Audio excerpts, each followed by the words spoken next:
This third installment of 6 in the 23rd Psalm. Also want to be sure and welcome all our people who are watching us via YouTube. Did you know that this is the only Mennonite sermon on YouTube?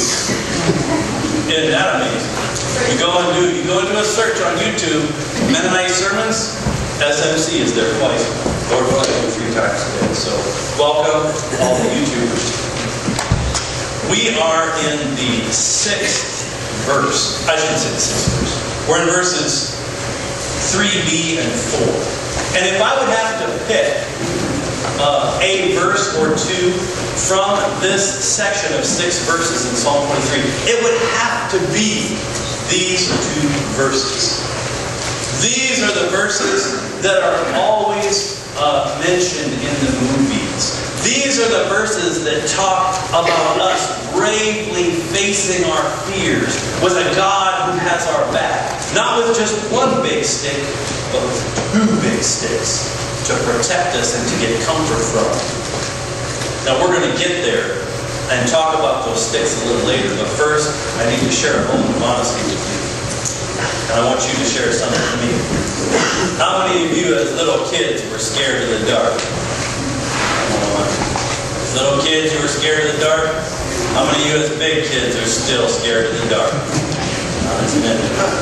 That's okay.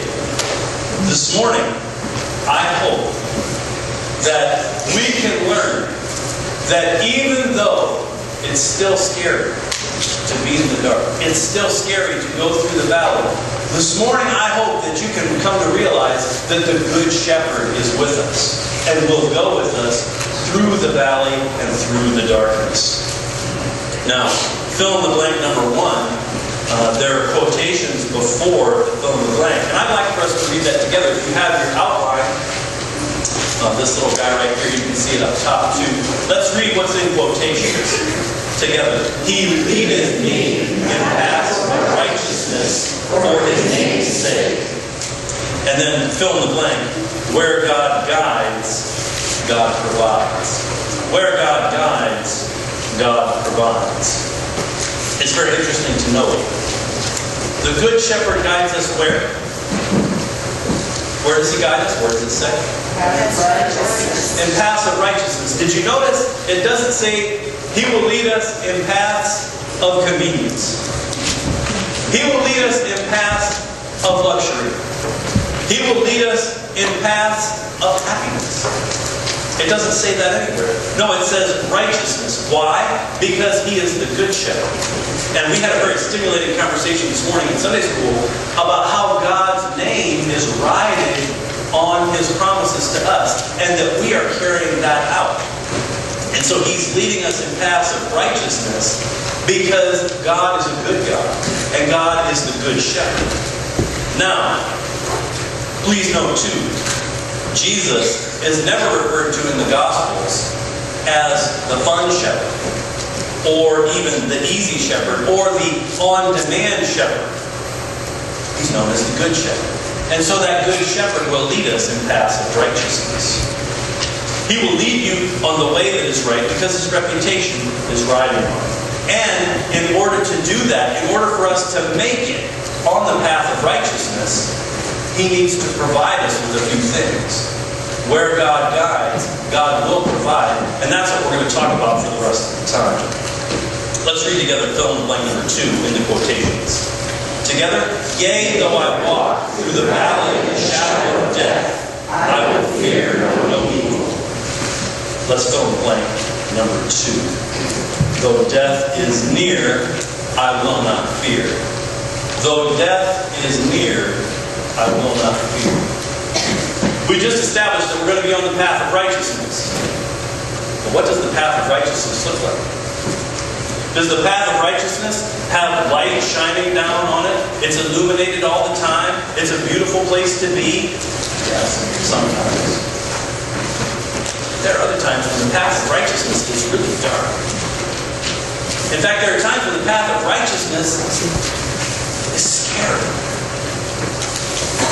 And there are times that we're on the path of righteousness and we wonder if God is there.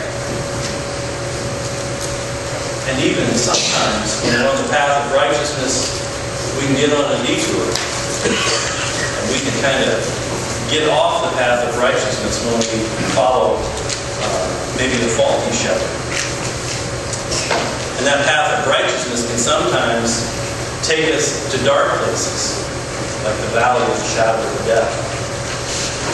How many of you have ever felt, or maybe you've been there, and if you don't know what I'm talking about, you haven't been there.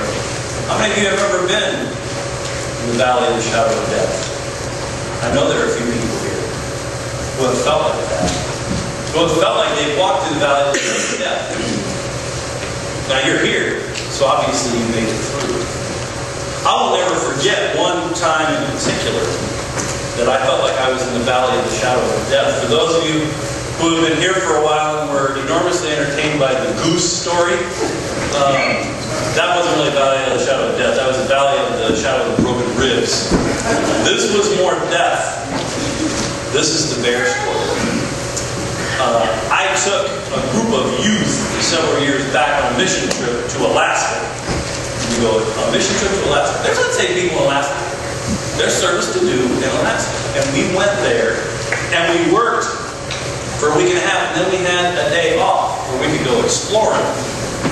And I had a friend of mine serve as a guide to go with us as we went to a place called Powerline Trail. Now, one of the reasons you go work on Powerline Trail, or you go hike on Powerline Trail, is because there's all kinds of wildlife. And in Alaska, the wildlife is dazzling.